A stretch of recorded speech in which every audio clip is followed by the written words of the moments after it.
What's up, everybody? Welcome to the Better You Project, optimizing health, hormones, and aesthetics. And today I have a very, very special guest. I've got Jim Beebe on the podcast today. He is the founder and head coach of Unbreakable Athletics Academy in Indiana. So he's a local to me.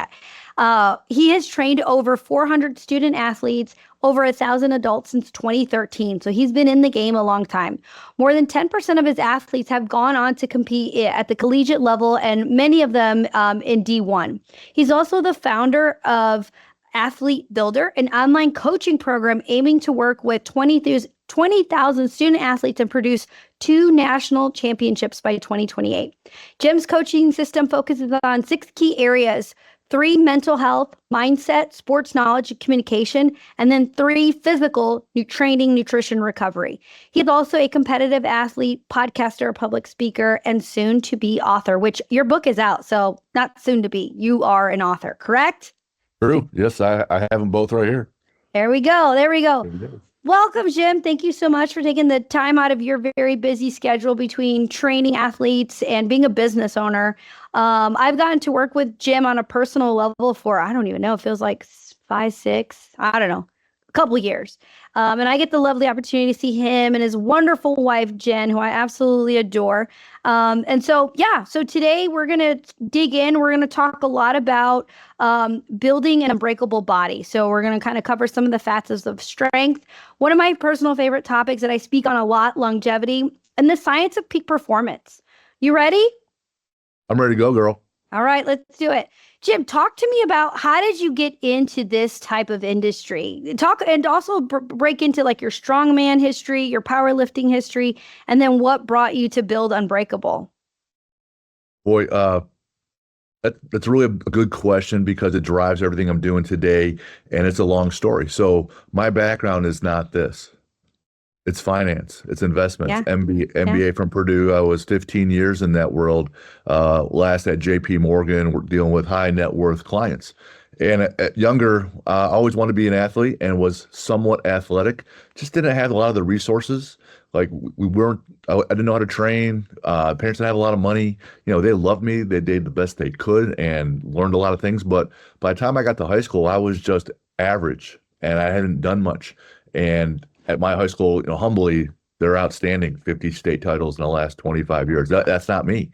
What high school did you go to? St. Ignatius in Cleveland. It's all boys. It's real competitive, Okay. Yeah. So if you're not really good, you're not playing. Yeah. And that's okay. The reason I ask is I hear Brownsburg's got an amazing wrestling program. So They that's do. why I was like, I need to ask that question. But go ahead.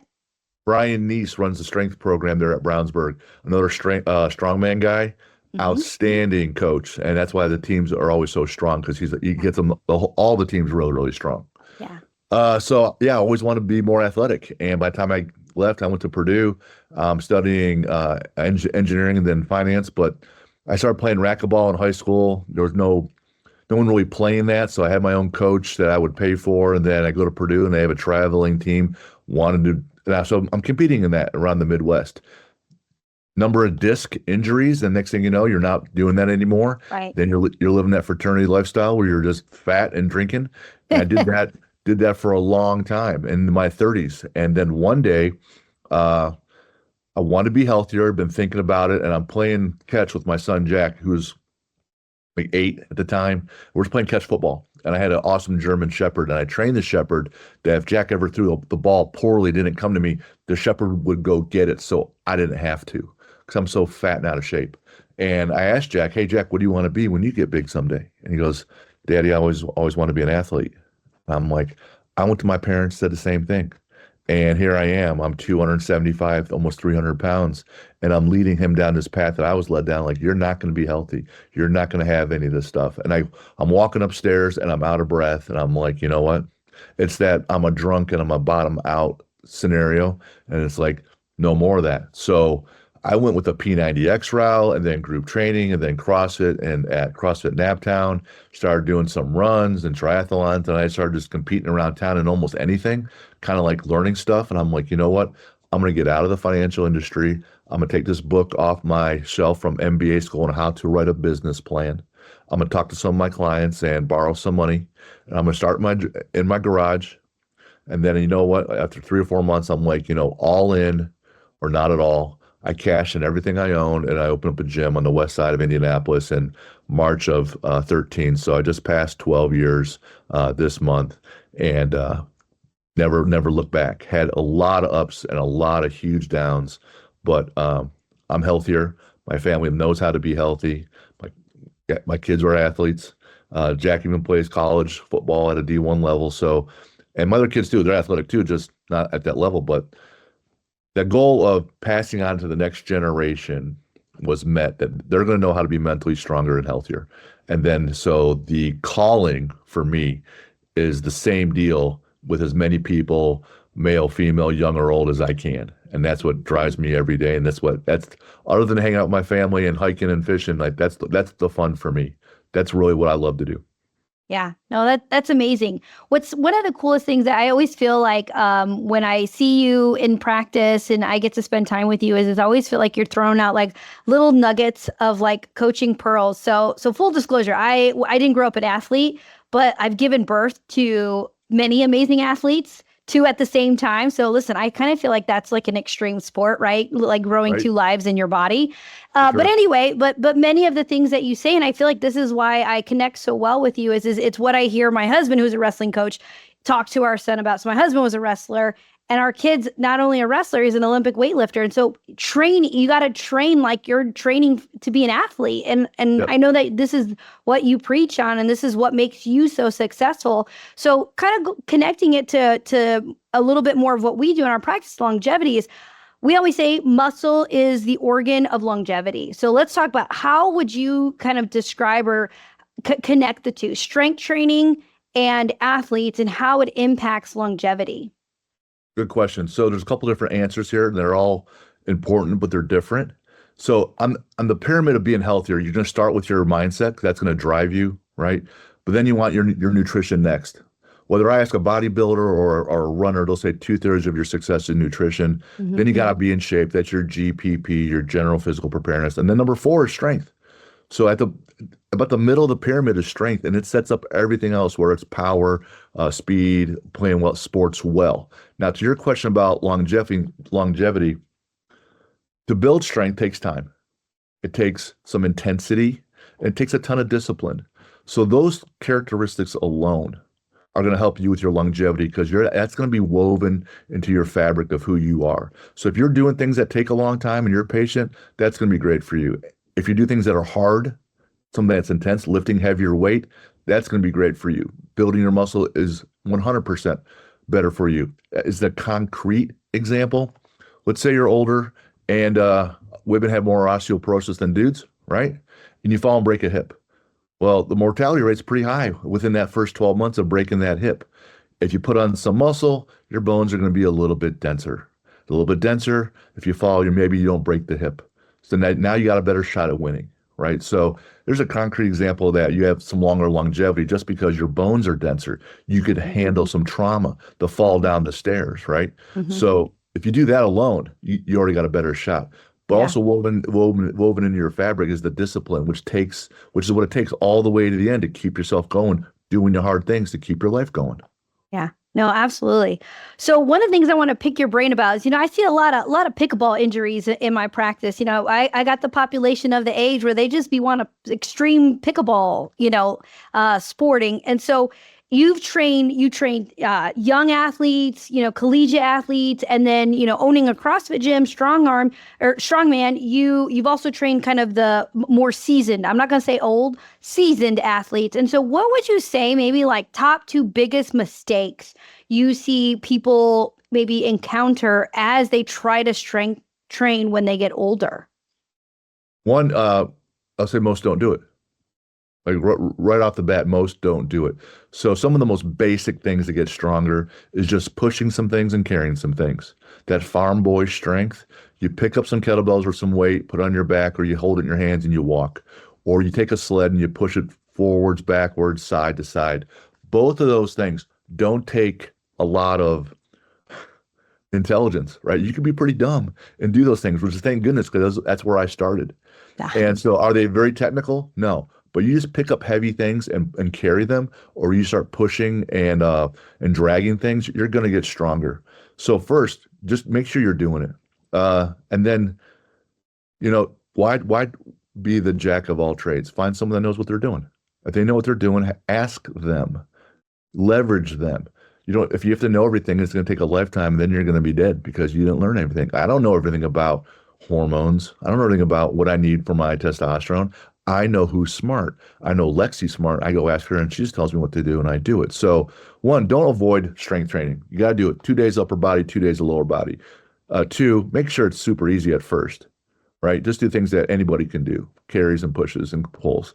And then three, once you start getting better, ask for some help and learn the ways so you don't get hurt, right? So if you're doing it correctly, you got a better shot. Absolutely. And I cannot agree with you more on this, especially, as I've always talked about my son with you, every time you come in, I'm showing you the videos and all these things. But I think when you have trained at that level from such a young age, like I always say, look at his bar path. His bar path is amazing because he trained it from its body, muscle memory and all those things. And I think one of the things that I see as far as injury, and I know you probably see this 10 times more than I do, is when you have not lifted for a very long time and you're like, well, back in the day I could bench, whatever, before you know it, you got a fucking torn pec and it's like, well, what happened? Or you're going to do curls and boom, you tear a bicep tendon. And so, I think when it comes to the young athletes, if they have good foundations, they've worked with a strength coach like yourself, or they've trained to that level, going up on weight is not that much harder because you have that muscle memory that your technique is impeccable, right? So I feel like I get a lot of that flack. You're like, oh my God, your son's going to hurt himself. I'm like, have you ever seen him lift? His technique is like flawless. Right. So I cannot agree with you more on that. So I appreciate that you pointing that out. We always say, mindset and let's talk about the recovery. And I harp on my son about this too. I'm like, you want to train like an athlete? That includes recovering like an athlete, which means mobility and stretching and doing all those things. And then you got to eat like an athlete, which means I'm like shoving down perfect aminos down his throat. But so what would you say is like maybe your top 2 tips on like non-negotiable recovering tips for your athletes? So that's the deal. It's not how hard can you train. It's how hard can you train, recover, and train hard.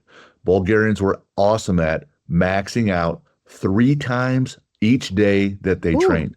3 times. The whole Bulgarians would do that. They smashed everybody in weightlifting. So talk to your kids about weightlifting history. They smashed everybody, but they were out of the sport age 24 to 25. Yeah. They could not recover. So no matter who you talk to, if you look at a runner, they do 1 long run and then some smaller runs. You talk that the strength lifters at Westside Barbell, 2 max effort days that are very heavy. The rest of the week is speed and lighter, right? So if you look at an accountant, they all through tax season, they're wrecked, right? They have to recover. So whether it's your nervous system or your muscles, you still need to recover. And so there's a couple things here. I could simply say, sleep in water, one and 2. But I'm a now what guy. Right? I go to these conferences or these motivational speakers or these coaches, and they'll say, you need more sleep. I know that, dude. So now what? Now what? What does that mean? What is your process? So I'm the now what guy. So what is your process for sleep? Well, I don't have one. So we need to work on that. So easy tips. Go to bed at the same time or within 1 hour. Make sure your room is as dark as possible. Make sure it's cold. Make sure there's some white noise. That doesn't take anything. There's no thinking there. There's no adjustments to your lifestyle. Here's 4 things. Now you're doing these things. Now what? Am I sleeping better? Am I not sleeping better? Now we have to do some more digging, right? Am I drinking too much water too late and you're up all night? That's my wife.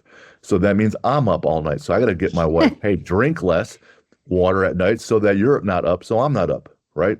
Are you on your screen time too much? Are you watching? I love watching Reacher at night, right? But then I'm all wound up because I want to go kill people like he does. Can't be watching that and have your nervous system calming down, right? So now what? Yes, sleep is important. What's your process? And constantly adjust it. Recovery, make sure you got enough hydration, right? It's why people take creatine. Holds water in their muscles a little bit longer. Why? Because it's important. Your muscles need that. So you want the easiest things right there that move the needle. Those right there. The third one I had down was get your blood work done. Have someone who's smart, knows what's inside of you. I listened to your stomach lady on the gut path. And I'm Yeah. like that plus the blood work. I'm like, I don't know that stuff, but I know Lexi does, and this is important. So I have Jen order these things. Get a hold of Lexi. Make sure you order these labs. Let's see what I don't know. What's going on inside the car that I don't know that someone else is smarter than me can fix, so I can recover, so I can get back to training hard. Right? Yeah. Find some help. That's why teamwork's one of the things. hmm I'd love to know, what are your thoughts about like things like cold plunging? Like, is that something that you ever do? Do Yep. you recommend that to your athletes? Like, where I love the sleep because, like, listen, I track my sleep. I'm right there with you. Like we talk about sleep all the time, and I track it, and I have patients track it. But like, where does like some of those other like hormetic type practices come into play? So that's like, Sure. sauna and cold plunging and like fasting and stuff like that. So let's talk about cold plunging because it's pretty popular. I like Wim Hof. I've been to Jesse Comer's classes on it. I've done it. I still do it. I do a cold shower daily. One is just for mostly because I want to just keep the habit going. But I know it's something that's a little bit painful and it's a little bit of a shock to my nervous system. And I like the fact that I'm doing hard things. And if I can train myself to do hard things all the time, then it's easier for me to do hard things later. So one of the benefits is the mental side of the cold plunge, whether it's in the water, in the shower, just for the mental benefits. What am I looking for? Textbook says anywhere from 2 to 5 minutes, right? Nothing much longer than that. After that, a lot of diminishing returns. In terms of recovery, well, I come out and I'm done lifting, or my son who plays football, they're done with a lifting session or their practice and they're all banged up. They'll go right in a cold plunge, mostly because it feels better. Mm-hmm. But with the inflammation, you want the blood flowing through you. You Mm-hmm. want those white blood Mm-hmm. cells. So I don't do that then. Yes, And that's so you exactly guys what I don't do wanted you either. to say. Yeah, that's exactly what I wanted you to say. So we just don't do that. We want Yeah. the blood flowing.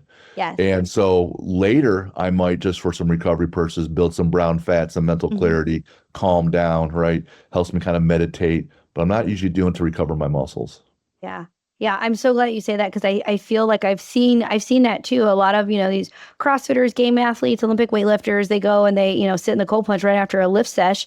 And it's like you're actually down regulating all those important pathways of activating AMPK and increasing nitric oxide and all those things. Now everything is vasoconstricting. And so you're not going to get that blood flow, which the blood is what carries all that growth factor and all those different types of basically essential acids and growth factor that you need to repair and recover. So I think that's really important. So if you're listening and you're like, oh, I want to train better, listen to Jim. He's telling you, don't get in that cold plunge right after you work out.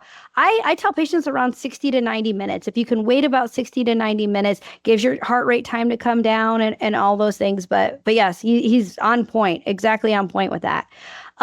Next question. I think one of the common things, and honestly, I see this probably the most with CrossFitters, and you know this because you train them, is overtraining and under recovered. Let's talk about that. Like, how do you know when you kind of get to that breaking point? So there's the how do you feel, and then I'm always a math guy. So like I woke up today, I was out late last night, took my kids to Golden Gloves boxing. My son-in-law. So we're out, we're watching, we're always about athletics, but I go to bed, later than normal. And that was 2 nights in a row. So I'm in bed about 10:30, 11 o'clock. I need to be in bed about 9:30 because I get up at 5:30 to lift and then swim. So one is, how do you feel? And then you want to track things, right? Because math guy. So every day, in my journal that I use for tracking athletes that our athletes use, there's a recovery number, right? Some people use a Whoop or their phone. Whatever you're doing, you're looking for a baseline and then seeing what's different. So do I feel not recovered? When I went to lift today, yeah, the bar felt heavy. Shouldn't feel this heavy. It's a warm-up weight. So you know how you feel. So then you got to throttle back. Typically, listen to your body in training. Don't listen to your body when you're competing, right? But if you're just training, you're listening to your body, you throttle back. How do you test it? What's the math behind it? Easiest way I can test how recovered you are is with your grip. So nervous system down to your hands. Let's say I can hold 100 pounds in each hand for normally a minute. Now I'm only holding 30 or 40 seconds. Something's off, right? If your grip is off, there's the math behind, hey, yeah, I'm not quite recovered. What should I do? What is my process when I'm not recovered? What's my process when I'm feeling normal? What is my process when I'm feeling great? day after Thanksgiving. Fantastic day to go lift. Rested and fed, right? So when I'm feeling great, what do I do? What's my process? When I'm not feeling great, what is my process? And most people are like, well, this is what's on the board. This is what I got to do today. No, you're not a zombie. You're not an idiot. You think for yourself, all right? Let's use our brain a little bit and then optimize our training. Yeah, no, that's perfect. I think too, one of the things that I see, on the medical side, and I'm sure again you see this in your gym, is they're more likely to have injuries. They're more Mm, likely to get hurt. They're more likely yes. to be sore. You're not recovering well. You're not going to train well. It's very much a give and take. And so, I always say there's three drugs when it comes to longevity. It's sleep, nutrition, and strength. Those are the best three drugs that you need. If you can do those three things, you are going to optimize your health for longevity.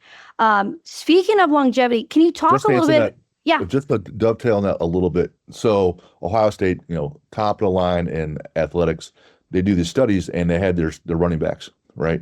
And they're hitting the linebackers. And they specifically asked these guys and they quantified how recovered they were. Then on one of the days when they're really not recovered, running back and linebackers, their speed was slower. They were in the wrong position, just off by a little bit. So they hit the hole differently. They either made or didn't make the play, but it was a lot harder. In addition, with them being out of position, they're not where their brain says they should be. They're not optimized to make the play, sure, but now the injury risk is much higher because now they're out of position. The players are positioned nearer them or not where they should be because you're out of position just by a fraction. So the injury rate was through the roof when the players were performing in a fatigue state like that. Yeah. Yeah.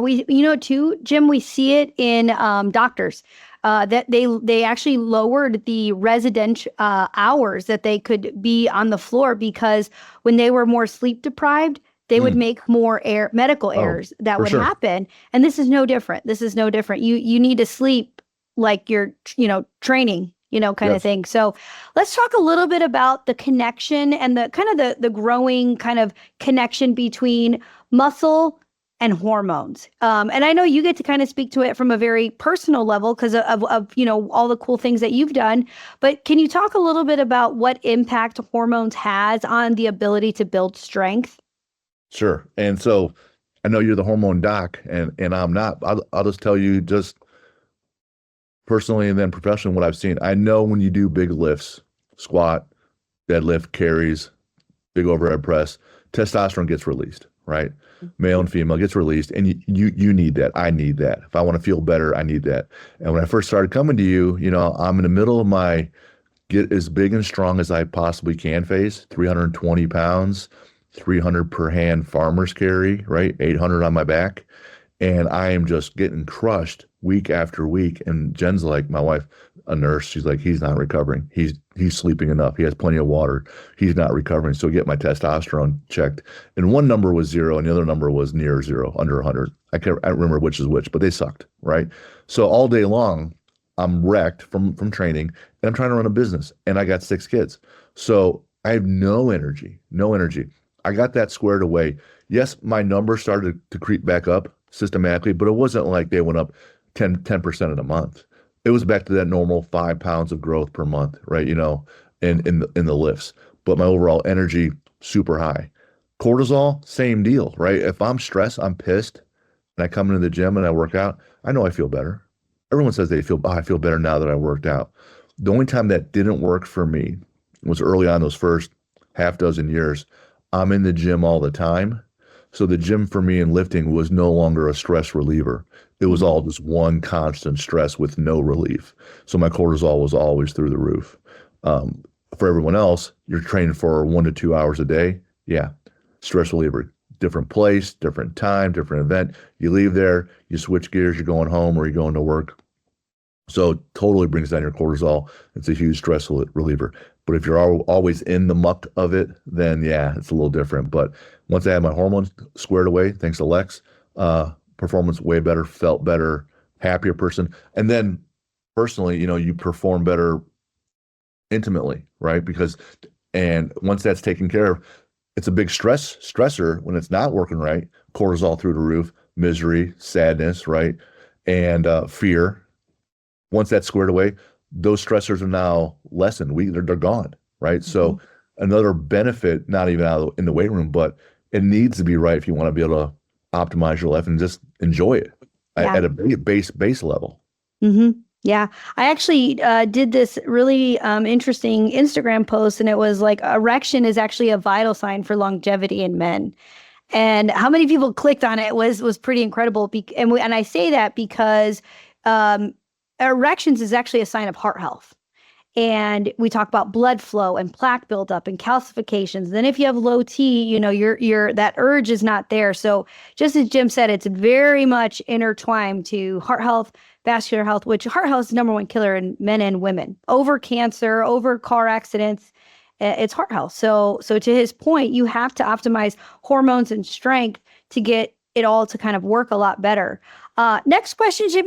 There's a big craze with the GLP-1, semaglutide, tirzepatide, and I'm harping on my patients like your ass needs to build some muscle. You need to pick up heavy stuff and put it down, kind of thing.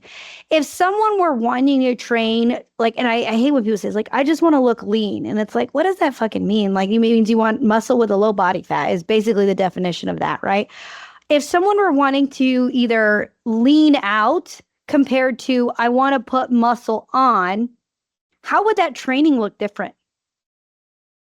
I would ask a few more questions, like, what does lean out mean to you? Let's quantify that. Let's see where you are in an in-body, because again, a math nerd. And if I say, hey, what if your weight stayed the same, but your body looked different? Let's be honest here. And when a lot of times it's more so with women, they'll say, I want to get stronger. I say, let's be honest, right? Let's be honest. What if you outlift your husband? How do these things feel, right? And I have a coach that says that I don't want to be heavier or stronger than my husband, right? So you got to make sure you're really addressing the root cause. Then you got a better shot. So do I want to be leaner? Yeah. Don't eat shit, right? Eat whole foods. Do your strength training 4 days a week, 2 upper, 2 lower for your conditioning. Do interval training, right?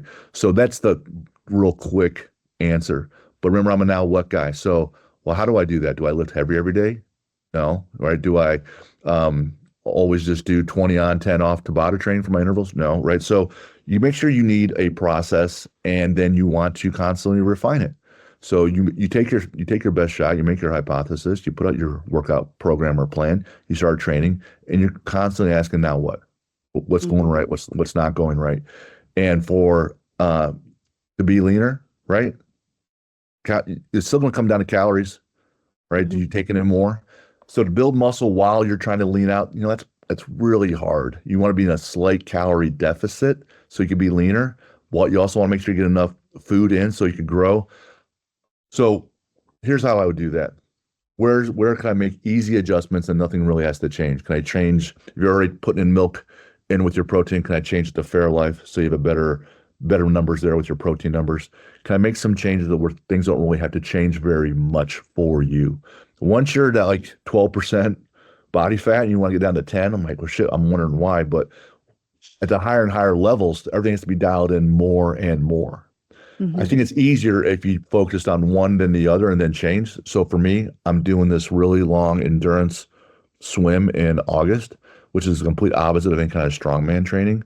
So my strength training goals right now between now and then is just if I can just maintain my strength numbers, and maybe they come down a little bit while I'm building something completely different, endurance. So if you want to lean out, that's where the calorie deficit comes in. What's a great approach for real strong lifters? Get really big, right? And then lose some weight and do it over and over again. So taking a ton of food, your numbers go through the roof. Then you got to cut it back down. Your numbers won't sink back down to where they were. You'll be stronger. And you cycle that a number of times. Guys will go up and down weight classes for 3 or 4 years, and they're continuing to get their numbers up and down while they're playing that whole nutrition game. But you're really got to be dialed in there. Yeah. I don't know if that answers your question. There's a lot of different answers right there to different questions you probably didn't even ask. Yeah, no, it's good. It's good. So basically the answer is it's very personalized and it's very customized to the patient and what their goals are. And so that's why working with someone is going to be basically the best option there. Shifting gears a little bit, let's talk about mindset. I know that you're a big mindset guy. It's part of your pillars, which is absolutely important. Absolutely important.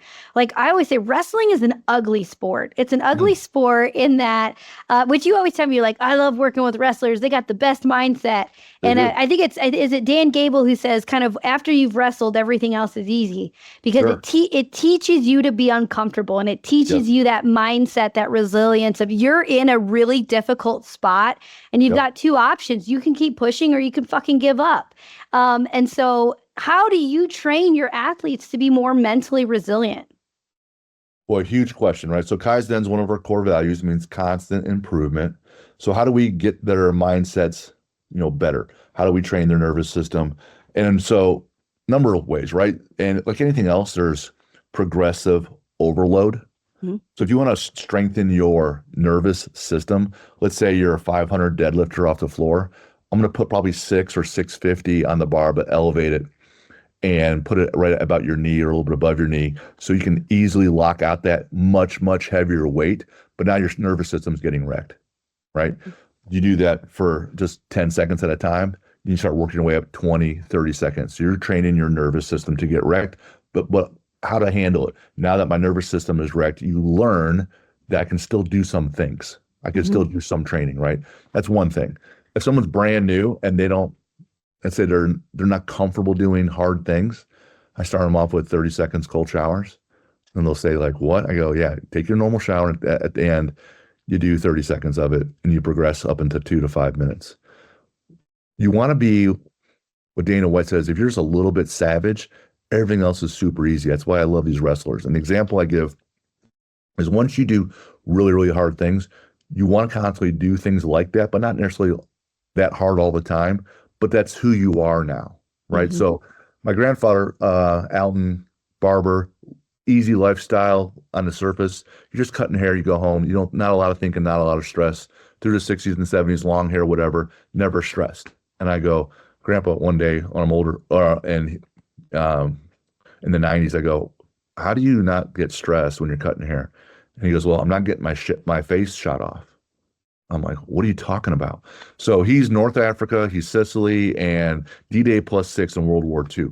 He takes some shrapnel in his face and it's pulling his mouth over by his ear. That's how messed up his face is. So the doctors, they set up this tent and they're working on people and he's getting operated on and his face is all fucked up, right? So he wakes up after the surgery, he asks the doc, how'd it go? And he goes, well, I went by the book. My grandfather's like, great. He goes, no, literally, I've never done this. I have the book open to me, right? I just sewed up your face like I was shown in the book here, and that's how we did it.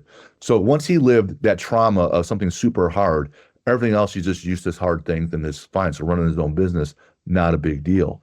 If you start at a younger age and start doing some harder things, right? Then you're going to develop that resilience, and then you have to progressively overload it. Tons of people come to my gym, they're terrified of the gym. 2 years later, they're not terrified. But they're also comfortable, right? So now this is their new level of comfort. This is their new standard. It's much higher, right? But to improve, you must raise the standard. You must do things. Jesse Itzler will point out, do something that terrifies the shit out of you every year, right? So now you have that reference points because confidence comes from reps.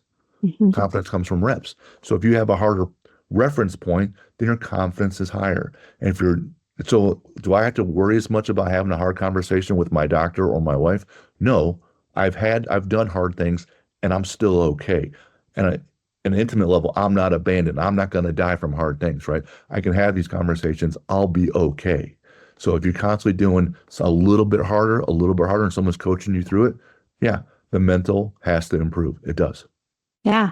It's perfect.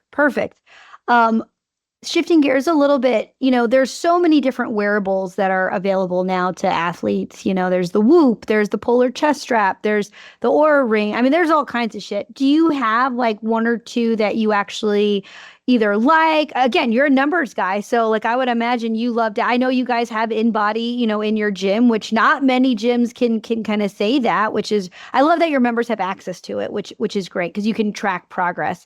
When you track Sure. progress, you can then make realistic goals. But do you have like one or two like tools that you like to have your athletes use? Yes. And it's selfish and self-promoting for me to say. Okay. But so this planner goes along with the book. And I use Traction, a great business tool for working on my business.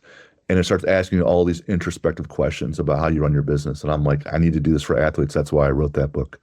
And, so again, humbly and selfishly, I'm like, well, we improve what we measure. And Whoop does some things, Wattify does other things, InBody does your body mass things, right? So there's different things, but there's still in your head, there's your mindset, there's your knowledge of your sport, and there's how you communicate with people. You should be measuring those things. And then there's your training, your recovery, and your nutrition. You should be measuring those things. So the first half of the planner asks you these introspective questions, or the book walks you through it too. But once you have a coach that helps you, you don't really do that part. The second half is what you do. How do you do this? Now what? So you fill out, hey, these are my habits. So for me, recently, one of the habits I sucked at, I just quit taking creatine because I kept forgetting about it. So I actually have to write that down. Now I just check it off. These are my checklist. Did I win the day? Our big mantra. Well, if I want to do these 6 things, 3 for the head and 3 for the body, do I check these things and get it written and checked off? Yeah. Then you got these wins. You're building your habits. And then once you're there, you adjust your habits. That Kaizen principle. Can you move it back up? So I'm always tracking those things. These are your process habits, which lead to your performance habits. People have the anxiety about the performance. Well, if we build our process habits day in and day out, then our confidence is through the roof. So when it comes time to hit a big PR, I did all the things, man. I did the last 248 things out of 250, right? In these last 2 months, I'm good, right? Right. And so I'm measuring in the business world, those key performance indicators. KPIs, The KPIs. These are your KPIs for an athlete. And if I can move the needle, in these 6 things, you're going to win. Now, when you're not progressing, when you're plateauing, one of these 6 is holding you back. I can tell you right now with the swim I'm doing, one of the things that holds me back, I don't have a teammate. I got someone coaching me. I'm doing harder things. I'm swimming longer. I'm trying to be intense. But if I had someone swimming with me, they help carry you some days. They hold you accountable, right? And then I lost like 15 pounds from the extra swimming, but it's plateaued and I'm swimming longer. So what happens? Well, I'm doing more volume, but my weight's staying the same. My body is staying the same. My nutrition needs to be adjusted, right? So these are all 6 things are critical, and you can win from winning these 6 things. But when you're not progressing, one of these 6 is out of balance and it's holding you back. And that's what you have to fix. And then you can move forward. Yeah. That's awesome. Awesome. This has been so good, so informative. Like I've learned new stuff. And so I'm sure many of my listeners, the people who kind of listen to my podcast, very health conscious, they've got kids who are athletes. And so I think that this will resonate with a lot of people who are in this phase of life, So Jim, where can people find you? What's your handle? What's your Instagram? What's your channel? What's your podcast? What's your book? All those good things. Here, dish it out. So everything online is Athlete Builder. So whether it's X or TikTok, Facebook, Instagram, LinkedIn, Athlete Builder. The book is called Athlete Builder, The Blueprint to Build Champion Athletes. The planner is called The Champions Planner. It's by Athlete Builder. So the website, athlete-builder.com. So any of those things, you can reach out to me. Email address, info@athlete-builder.com.